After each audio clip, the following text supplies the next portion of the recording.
Welcome to ராசி studies. இது உங்கள் சுகன்யா. இன்னைக்கு நம்ம பார்க்க போகிறது என்னன்னா, நீட் யூஜிக்குண்டான அட்மிட் கார்டு வந்தாச்சு.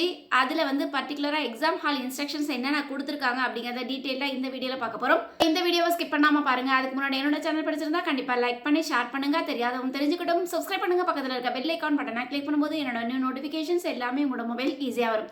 இப்போ பார்த்தீங்கன்னா நீட் யூஜிக்குண்டான அட்மிட் கார்டு எல்லாருமே டவுன்லோட் பண்ணி வச்சிருப்பீங்க. கம்மிங் சண்டே வந்து உங்களுக்கு எக்ஸாம் அப்படின்னு சொல்லி அனௌன்ஸ்மெண்ட்ஸ் கொடுத்துருக்காங்க. இதில் வந்து பர்டிகுலராக எக்ஸாம் ஹால் இன்ஸ்ட்ரக்ஷன் சரி, உங்களுக்கு எக்ஸாம்க்கு என்ன எடுத்துகிட்டு போகணும் அப்படிங்கிறது எல்லாமே டீட்டெயிலாக கொடுத்துருக்காங்க. செக் பண்ணி பார்க்கலாம் வாங்க. ஃபர்ஸ்ட் ஆஃப் ஆல் வந்து அந்த எக்ஸாம் இன்ஸ்ட்ரக்ஷன்ஸில் என்ன கொடுத்துருக்காங்க அப்படின்னு பார்த்தீங்கன்னா, இப்போ வந்து உங்களுக்கு ரிப்போர்ட்டிங் டைம்னு ஒரு டைம் கொடுத்துருப்பாங்களே உங்களோட எக்ஸாம் ஹாலில், அதுக்கு அந்த ரிப்போர்ட்டிங் டைமில் கண்டிப்பாக நீங்கள் போயிடணும் அப்படிங்கிறத சொல்லியிருக்காங்க. அதுக்கடுத்து கேட் க்ளோசிங் டைமுக்கு பின்னாடி நீங்கள் போனீங்கன்னா உங்களை வந்து அலோவ் பண்ண மாட்டோம் அப்படிங்கிறத அனௌன்ஸ்மெண்ட்ஸ் கொடுத்துருக்காங்க.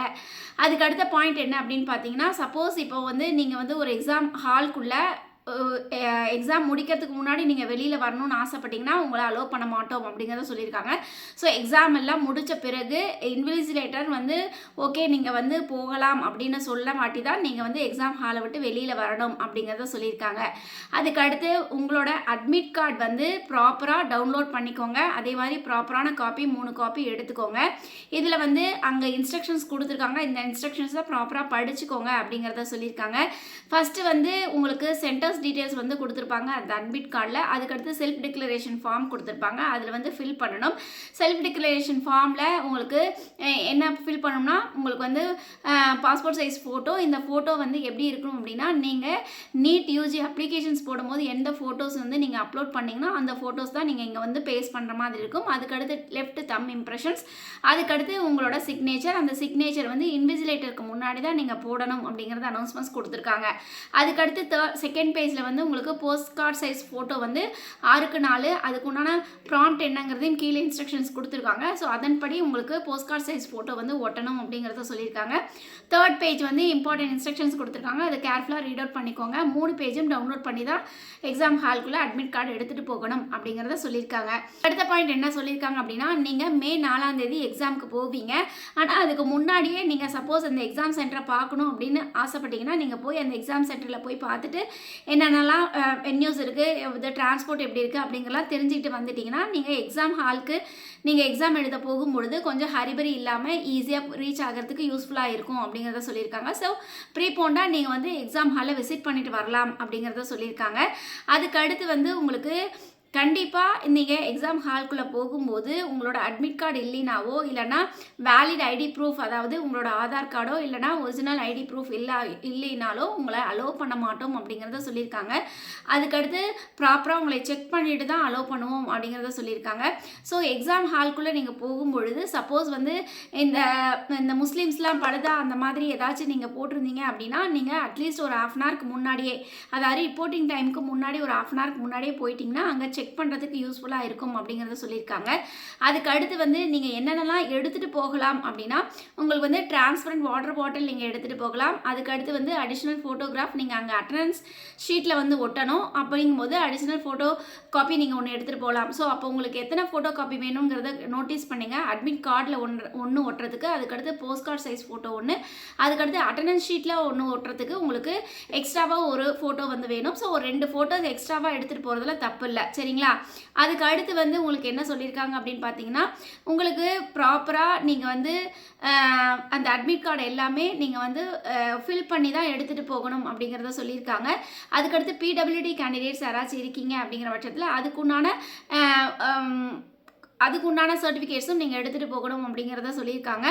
அதுக்கு அடுத்து வந்து உங்களுக்கு ப்ராப்பராக எந்த இடத்துல வந்து சிக்னேச்சர் போடணும், எந்த இடத்துல ஃபோட்டோ காப்பி ஒட்டணும் அப்படிங்கிறதுலாம் அந்தந்த பிளேஸில் கரெக்டாக வந்து இன்சர்ட் பண்ணுங்கள். அதே மாதிரி லெஃப்ட் தம் இம்ப்ரெஷன்ஸும் மிஸ்மர்ஜ், அதாவது நீங்கள் வந்து கசாமசான்னு வந்து வைக்காமல் கரெக்டாக ஒரே பிரிண்ட் அவுட்டில் நீங்கள் லெஃப்ட் தம் இம்ப்ரெஷன்ஸ் வச்சா நல்லாயிருக்கும் அப்படிங்கிறத சொல்லியிருக்காங்க, சரிங்களா?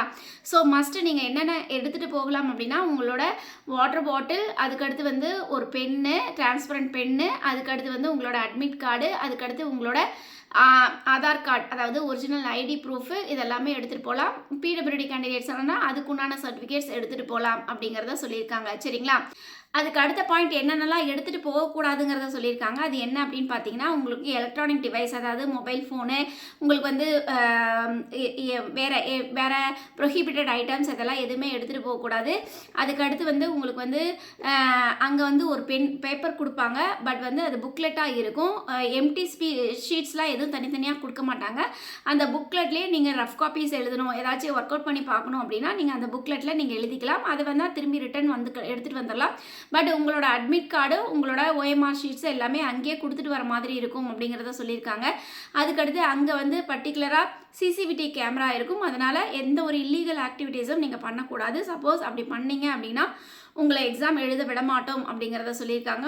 அதுக்கடுத்து வந்து ஆல்ரெடி சொன்ன மாதிரி உங்களோட ஒரிஜினல் அட்மிட் கார்டு, அதுக்கடுத்து OMR ஷீட்ஸ் இது எல்லாமே அங்கேயே ஹேண்ட் ஓவர் பண்ணிட்டு வந்துடணும். சப்போஸ் நீங்கள் எடுத்துகிட்டு வந்தீங்கன்னா உங்களுக்கு வந்து உங்களோட ரிசல்ட்ஸை வந்து பேன் பண்ணிடுவோம் அப்படிங்கிறத சொல்லியிருக்காங்க. அதே மாதிரி உங்களுக்கு வந்து எந்த ஒரு பயோ பிரேக்ஸ், அதாவது நீங்கள் டாய்லெட் போகணும் அப்படின்னு நினச்சிங்கன்னா அங்கே வந்து பயோ பிரேக்ஸ்லாம் எதுவும் கிடையாது. ஸோ அதனால் ப்ராப்பராக நீங்கள் வந்து எக்ஸாம் ஹாலுக்கு முன்னாடி போகிறதுக்கு முன்னாடி எல்லாமே அதெல்லாம் நீட் அவுட் பண்ணிட்டு போயிடுங்க அப்படிங்கிறத சொல்லியிருக்காங்க. அதுக்கடுத்து சப்போஸ் ஏதாவது எமர்ஜென்சி அப்படின்னா பயோமெட்ரிக் அட்டண்டன்ஸ் கொடுத்த வாட்டி தான் நீங்கள் வெளியில் போயிட்டு மறுபடியும் உள்ளே வரும்பொழுதும் பயோமெட்ரிக் அட்டண்டன்ஸ் வந்து எடுத்துகிட்டு தான் உள்ளே அலோவ் பண்ணுவோம் அப்படிங்கிறத சொல்லியிருக்காங்க.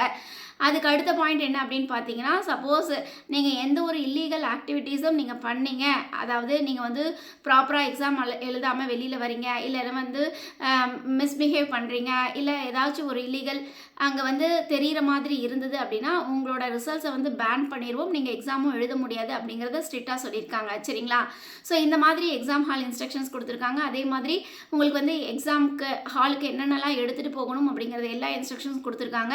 ஸோ வந்து ஒரு தடவைக்கு 2 தடவை உங்களோட அட்மிட் கார்டில் இருக்கிற பின்னாடி இன்ஸ்ட்ரக்ஷன்ஸ் நீங்கள் படித்து பார்த்துட்டிங்கன்னா உங்களுக்கு யூஸ்ஃபுல்லாக இருக்கும். அதையும் தாண்டி என்னென்ன பொருட்கள் எடுத்துகிட்டு போகணுங்கிறதையும் கொடுத்துருக்காங்க.